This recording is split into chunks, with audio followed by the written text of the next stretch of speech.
मला वाटतंय काहीतरी गैरसमज होतोय आमच्या नेत्यांचा सुद्धा.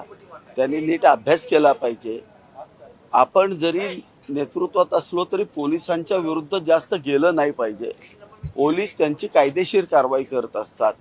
आपण पोलिसांच्या अंगावरती गेल्यानंतर त्यांना काही ॲक्शन घेणं गरजेचं असतं. आपणही काही मर्यादित स्वरूपात पुढं गेलं पाहिजे असं मला वाटतंय.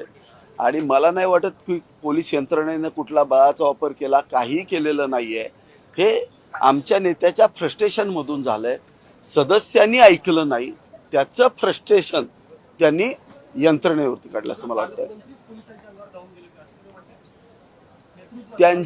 त्यांच्या बरोबरचे काही लोक होते, जे सदस्य होते, ज्यांनी अपहरण केलं त्यांच्यावरती असा आरोप आहे.